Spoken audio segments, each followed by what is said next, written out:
বাংলাদেশের সঙ্গে সম্পর্কের ধরন ভারতকেই ঠিক করতে হবে বললেন পররাষ্ট্র প্রতিমন্ত্রী।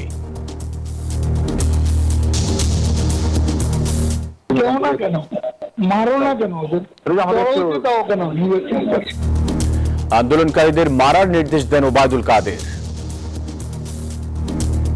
তারই সাবঅর্ডিনেট একজন ছাত্রলীগের সভাপতিকে উনি নির্দেশ দিচ্ছেন যে পিটাও না কেন, ওদের মারো না কেন। ভিসা গ্রিন কার্ড আবেদনে কড়াকড়ি বাড়ালো যুক্তরাষ্ট্র, সংশোধনের সুযোগ সীমিত, বিপাকে আবেদনকারীরা।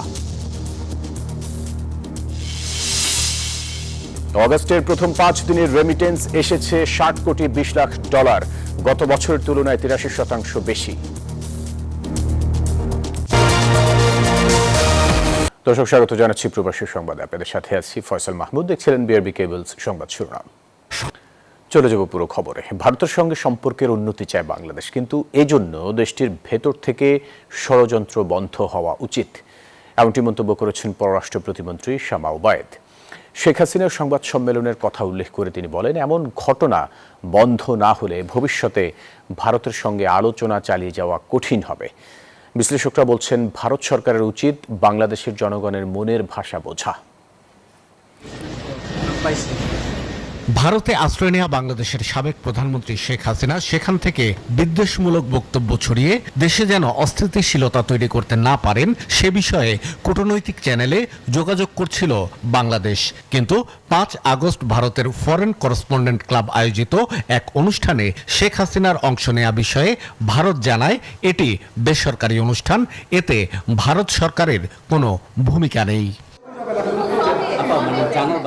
ভার্চুয়াল সেই আয়োজনে শেখ হাসিনার অংশগ্রহণ বিষয়ে ক্ষুব্ধ প্রতিক্রিয়া জানিয়েছে বাংলাদেশ। পররাষ্ট্র প্রতিমন্ত্রী শামা ওবায়েদ সাংবাদিকদের বলেছেন, জুলাই আন্দোলন এবং বাংলাদেশের জনগণের আকাঙ্ক্ষা নিয়ে ভারতের সংবেদনশীল আচরণ করা উচিত। ভারতের মাটিতে বসে স্বৈরাচারী ফ্যাসিবাদী সাজাপ্রাপ্ত আওয়ামী লীগের লোকজন এবং আওয়ামী লীগের প্রধান যদি এই ধরনের ষড়যন্ত্রমূলক কাজকর্ম চালিয়ে যেতে থাকে এবং সেটা যদি ভারত সরকার এখনই বন্ধ না করে, এই মুহূর্তে বন্ধ না করে, তাহলে অবশ্যই সেটা বাংলাদেশের জনগণের জন্য একটা উদ্বেগের জায়গা তৈরি করে। সাবেক এই কূটনীতিক মনে করেন, 2024 সালের পর বাংলাদেশকে নিয়ে ভারত কোন নীতি গ্রহণ করেছে তা পরিষ্কার হওয়া প্রয়োজন। আমি মনে করছি যে ভারত 2 স্তরেই কথা, এক স্তরে ভালো কথা বলছে আর আরেক স্তরে তাদের আগের যে মানসিকতা আছে সেটাই তারা চেষ্টা করছে। ভারত জানে বাংলাদেশের মানুষ কি চায়, সেটা যদি তারা সম্মান করে তাহলে সম্পর্কটা স্বাভাবিক হয়ে যেতে পারে। দিল্লিতে অবস্থানরত শেখ হাসিনা সামাজিক মাধ্যমে দলীয় নেতাকর্মীদের সঙ্গে বৈঠক করেন, এমন অডিও মাঝে মধ্যেই ইন্টারনেটে পাওয়া যায়। তবে বুধবার প্রথমবারের মতো কোনো সংবাদ সম্মেলনে সরাসরি যুক্ত হতে দেখা গেল তাকে। শাহ আলী জয়, নিউজ 24, ঢাকা। জুলাই আন্দোলনকারীদের মারতে নিষিদ্ধ ছাত্রলীগের সভাপতিকে সরাসরি নির্দেশ দেন ওবায়দুল কাদের। যুক্তিতর্ক উপস্থাপনের দ্বিতীয় দিনে সেই ফোন আলাপের রেকর্ড দাখিল করা হলো। ট্রাইব্যুনালের প্রসিকিউটর বলেন, শিক্ষার্থীদের ওপর হামলা করে আন্দোলন ভিন্ন খাতে নেওয়ার চেষ্টা হয়েছিল।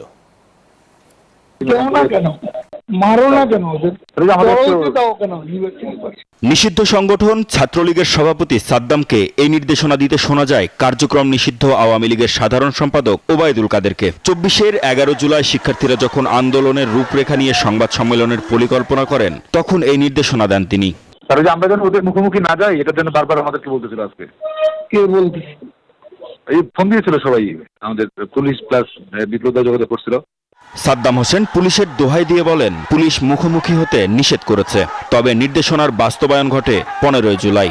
ঢাকা বিশ্ববিদ্যালয়ে হামলা হয় আন্দোলনকারী শিক্ষার্থীদের ওপর। সেই ঘটনায় দায়ের হওয়া মানবতাবিরোধী অপরাধের মামলায় যুক্তিতর্ক উপস্থাপনের দ্বিতীয় দিন এই ফোন রেকর্ড উপস্থাপন করা হয় ট্রাইব্যুনালে। যে being a secretary of the political party, তারই সাবঅর্ডিনেট একজন ছাত্রলীগের সভাপতিকে উনি নির্দেশ দিচ্ছেন যে পিটাও না কেন, ওদের মারো না কেন, বাড়তে দাও কেন। এই 3টি শব্দের মাধ্যমে এইটি আন্তর্জাতিক অপরাধ ট্রাইব্যুনাল আইনের আমরা বলি ইনসাইটমেন্ট, উস্কানি দেওয়া। প্রসিকিউশন জানায়, শিক্ষার্থীদের ওপর নির্যাতন করে আন্দোলন ভিন্ন খাতে নেয়ার চেষ্টা হয়েছিল। যে জুলাই গণঅভ্যুত্থানে Awami League as political organization সাংগঠনিক সিদ্ধান্ত নিয়ে ছাত্র জনতার উপরে হামলা করেছিল, তাদেরকে আহত করেছে এবং হত্যা করেছে। এটা শুধু ওবায়দুল কাদেরের সিদ্ধান্ত না, এটা শুধু আরাফাত অথবা নিখিল অথবা ইনানের সিদ্ধান্ত না, এটা ছিল আওয়ামী লীগের একটা অর্গানাইজেশনাল ডিসিশন। মামলাটিতে অন্য আসামিরা হলেন আফওয়ামা বাহাউদ্দিন নাসিম, মোহাম্মদ আলী আরাফাত, শেখ ফজলে শামস পরশ, মাইনুল হোসেন খান নিখিল, সাদ্দাম হোসেন ও ওয়ালি আসিফ ইনান। আসামিরা সবাই পলাতক। মাহমুদ হাসান, নিউজ 24, ঢাকা। অভিবাসন সংক্রান্ত সুবিধা পাওয়ার আবেদন প্রক্রিয়ায় নতুন কড়াকড়ি আরোপ করেছে যুক্তরাষ্ট্র। নতুন নিয়ম অনুযায়ী ভিসা, গ্রিন কার্ড, নাগরিকত্ব সহ বিভিন্ন অভিবাসন সুবিধার জন্য জমা দেয়া আবেদন অসম্পূর্ণ হলে আবেদনকারীকে তথ্য জমা দেওয়ার সুযোগ না দিয়েই তা সরাসরি বাতিল করতে পারবেন অভিবাসন কর্মকর্তারা। এরই মধ্যে কার্যকর হয়েছে এই নির্দেশনা, যার ফলে যুক্তরাষ্ট্রে পড়াশোনা, চাকরি বা স্থায়ীভাবে বসবাসের পরিকল্পনা করা হাজারো আবেদনকারী প্রভাবিত হতে পারেন। চলতি 2026-27 অর্থ বছরে অগস্টের প্রথম 5 দিনেও প্রবাসী আয়, রেমিটেন্স ঊর্ধ্বমুখী ধারা অব্যাহত রয়েছে। এ সময়ে দেশে 602 মিলিয়ন মার্কিন ডলারের রেমিটেন্স এসেছে, যা গত অর্থ বছরের একই সময়ের তুলনায় 83.7% বেশি। বাংলাদেশ ব্যাংকের সর্বশেষ হালনাগাদ তথ্যে এই কথা জানানো হয়। বাংলাদেশ ব্যাংকের তথ্যানুযায়ী বৈধ ব্যাংকিং চ্যানেলে প্রবাসী আয় পাঠানোর প্রবণতা অব্যাহত থাকায় দেশে বৈদেশিক মুদ্রার প্রবাহ আরও শক্তিশালী হচ্ছে। যথাযোগ্য মর্যাদায় ওমানে বাংলাদেশ দূতাবাসে পালিত হল জুলাই গণ অভ্যুত্থান দিবস 2026। দিবসটি উপলক্ষে মাস্কাটে দূতাবাস প্রাঙ্গণ বিশেষ ব্যানার, জাতীয় প্রতীক ও আলোকচিত্র দিয়ে সজ্জিত করা হয়। পরে ছিল আলোচনা সভা। এতে সভাপতিত্ব করেন ওমানে নিযুক্ত বাংলাদেশ দূতাবাসের শ্রম মিনিস্টার মাহমুদুর রহমান। অনুষ্ঠানটি সঞ্চালনা করেন দূতাবাসের প্রথম সচিব আসাদুল হক। অনুষ্ঠানে জুলাই গণ অভ্যুত্থানে শহীদদের প্রতি গভীর শ্রদ্ধা নিবেদন করা হয়। একই সঙ্গে দেশের গণতন্ত্র, স্বাধীনতা ও উন্নয়নের ধারাকে আরও শক্তিশালী করার প্রত্যয় ব্যক্ত করা হয়। এদিকে যথাযোগ্য মর্যাদায় বাহরাইনেও বাংলাদেশ দূতাবাসে পালিত হয়েছে জুলাই গণ অভ্যুত্থান দিবস। দিবসটি উপলক্ষে দূতাবাসে আলোচনা সভার আয়োজন করা হয়, যেখানে প্রধান অতিথি ছিলেন বাহরাইনে নিযুক্ত বাংলাদেশের রাষ্ট্রদূত মোহাম্মদ রইস হাসান সরওয়ার। কোরআন তেলাওয়াত দিয়ে অনুষ্ঠানের শুরু হয়। এরপর জুলাই গণ অভ্যুত্থান বিষয়ক প্রামাণ্যচিত্র প্রদর্শন করা হয়। 2024 সালের জুলাই গণ অভ্যুত্থানে শহীদ ছাত্র জনতার প্রতি গভীর শ্রদ্ধা জানান এবং আহত জুলাই যোদ্ধাদের প্রতি সহমর্মিতা প্রকাশ করেন রাষ্ট্রদূত।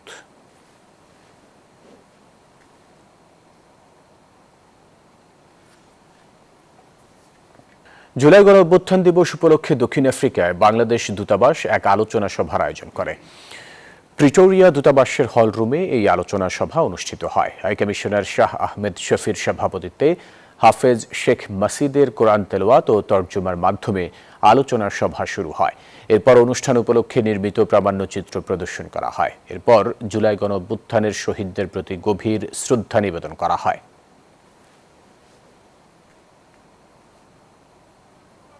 রাষ্ট্রপতি নির্বাচনের তফসিল ঘোষণা করল নির্বাচন কমিশন। ভোট গ্রহণ 20 অগস্ট, 13ই অগস্ট মনোনয়নপত্র জমা, 16ই অগস্ট যাচাই বাছাই আর প্রত্যাহারের শেষ দিন 18 অগস্ট। বৃহস্পতিবার দুপুরে সিইসির সভাপতিত্বে নির্বাচন কমিশনের বৈঠকে এই তফসিল চূড়ান্ত করা হয়। অসুস্থতার কারণ দেখিয়ে গত 24 জুলাই পদত্যাগ করেন রাষ্ট্রপতি মোহাম্মদ শাহাবুদ্দিন। ভারপ্রাপ্ত রাষ্ট্রপতির দায়িত্ব নেন জাতীয় সংসদের স্পিকার হাফিজউদ্দিন আহমদ। এবার দেশের 23তম রাষ্ট্রপতি নির্বাচনের পালা। এলো নির্বাচনের তফসিল। সূচি অনুযায়ী ভোট গ্রহণ 20 আগস্ট, 13ই আগস্ট মনোনয়নপত্র জমা, 16ই আগস্ট যাচাই বাছাই আর প্রত্যাহারের শেষ দিন 18ই আগস্ট। সিইসি এএমএম নাসির উদ্দিনের সভাপতিত্বে নির্বাচন কমিশনের বৈঠকে এই তফসিল চূড়ান্ত করা হয়। মনোনয়নপত্র দাখিলের সময় তারিখ হচ্ছে 13ই অগস্ট সকাল 10টা থেকে 4টা পর্যন্ত। মনোনয়নপত্র পরীক্ষার তারিখ হচ্ছে 16ই অগস্ট 2026 রোববার। প্রার্থিতা প্রত্যাহারের শেষ তারিখ হচ্ছে 18ই অগস্ট মঙ্গলবার। আর ভোট গ্রহণের তারিখ ও সময় হচ্ছে 20 অগস্ট বৃহস্পতিবার অপরাহ্ন 2টা থেকে বিকাল 5টা পর্যন্ত। সংসদ সদস্যদের ভোটে নির্বাচিত হবেন নতুন রাষ্ট্রপতি। ইতিমধ্যে ভোটার তালিকা হাতে পেয়েছে নির্বাচন কমিশন। প্রার্থী একাধিক হলে সংসদের অধিবেশন কক্ষে অনুষ্ঠিত হবে ভোট, আর প্রার্থী একজন হলে বিনা প্রতিদ্বন্দ্বিতায় নির্বাচিত হবেন তিনি। মাইদুল ইসলাম, নিউজ 24, ঢাকা। ঢাকার চারপাশে নদী দূষণ রোধে সমন্বিত কর্মপরিকল্পনার নির্দেশনা দিয়েছেন প্রধানমন্ত্রী তারেক রহমান। বৃহস্পতিবার সকালে সচিবালয়ে এক বৈঠকে এই নির্দেশনা দেন তিনি। পরিবেশ সুরক্ষায় নানান উদ্যোগ নেওয়ার তাগিদ দেন সরকার প্রধান। এদিকে সমাজ কল্যাণমন্ত্রী জানিয়েছেন, আগামী 16 আগস্ট ফ্যামিলি কার্ডের দ্বিতীয় পর্যায়ে উদ্বোধন করবেন প্রধানমন্ত্রী। সচিবালয়ে মন্ত্রিপরিষদ বিভাগে প্রধানমন্ত্রী তারেক রহমানের সভাপতিত্বে বৈঠক। বিস্তারিত আলোচনা হয় বুড়িগঙ্গা, তুরাগ, বালু, শীতলক্ষ্যা এবং রাজধানী সংলগ্ন অন্যান্য নদীর বর্তমান অবস্থা নিয়ে। আজকে একটা কর্ম পরিকল্পনা তৈরি করার জন্য তিনি নির্দেশ দিয়েছেন। এখানে আমাদের বিভিন্ন মন্ত্রণালয়গুলো এবং আমাদের বাংলাদেশ নেভি এবং সিটি কর্পোরেশন সহ যে সমস্ত সংস্থাগুলো আছে সবাইকে সমন্বিত করে একটা কর্ম পরিকল্পনা গ্রহণ করা, যাতে অতি দ্রুত নদীকে রক্ষা করা যায়, পরিবেশকে বাঁচানো যায়। এই ব্যাপারে কি করা যায় সে ব্যাপারে তিনি নির্দেশ দিয়েছেন। আগামী 1 মাসের মধ্যে এই ব্যাপারে কার্যকর ভূমিকা গ্রহণ করতে হবে। নদী ও খালপার রক্ষায় বিন্যা ঘাসের ব্যবহার নিয়েও একটি সভা হয়। পার রক্ষায় টেকসই সমাধান হতে পারে এই ঘাস। বিষয়টি প্রধানমন্ত্রীর সামনে তুলে ধরেন সংশ্লিষ্টরা।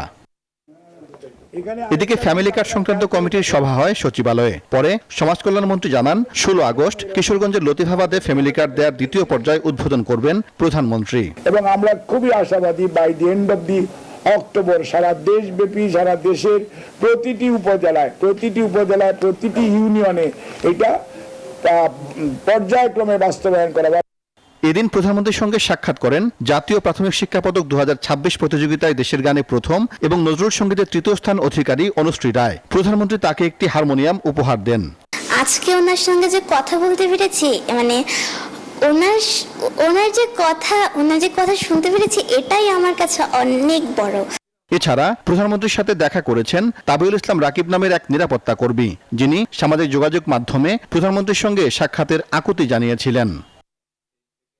সাইফুল ইসলাম, নিউজ 24, ঢাকা। সাবেক নৌবাহিনী প্রধান রিয়ার অ্যাডমিরাল মাহবুব আলী খানের 42তম শাহাদাত বার্ষিকী পালিত হয়েছে। রাজধানীর ধানমন্ডির মাহবুব ভবনে আয়োজিত মিলাদ ও দোয়া মাহফিলে প্রধান অতিথি হিসেবে অংশ নেন প্রধানমন্ত্রী তারেক রহমান। মরহুমের বিদেহী আত্মার মাগফিরাত কামনায় বাদ মাগরিব ধানমন্ডির মাহবুব ভবনে এই বিশেষ দোয়া মাহফিল অনুষ্ঠিত হয়। প্রয়াত নৌ প্রধানের কন্যা ও প্রধানমন্ত্রীর সহধর্মিণী ডক্টর জুবাইদা রহমান সহ মরহুমের পরিবারের সদস্য, সরকারের উচ্চপদস্থ কর্মকর্তা এবং বিভিন্ন রাজনৈতিক নেতৃবৃন্দ এতে অংশ নেন। মোনাজাতে দেশ ও জাতির সমৃদ্ধি এবং মরহুমের আত্মার মাগফিরাত কামনা করা হয়।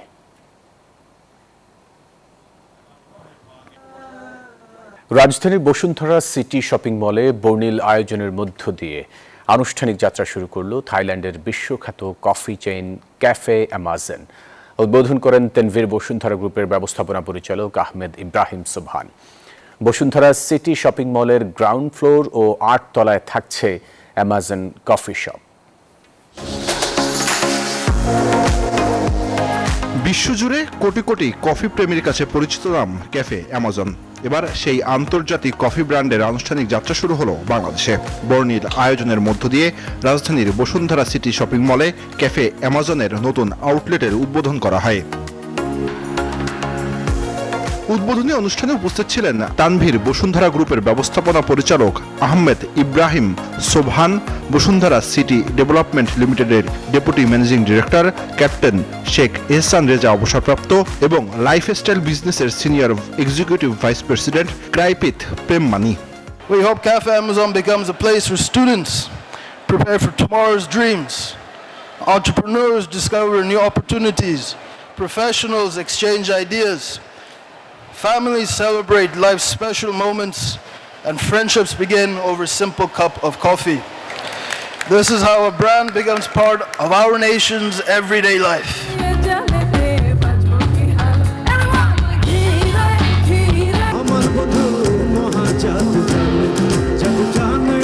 পরে পরিবেশিত হয় মনোমুগ্ধকর সাংস্কৃতিক অনুষ্ঠান। থাইল্যান্ডের ঐতিহ্যবাহী নাচ পরিবেশনের পাশাপাশি মঞ্চ মাতান অভিনেত্রী মুমতাহিনা চৌধুরী টয়া এবং সঙ্গীতশিল্পী হাবিব ও জেফার।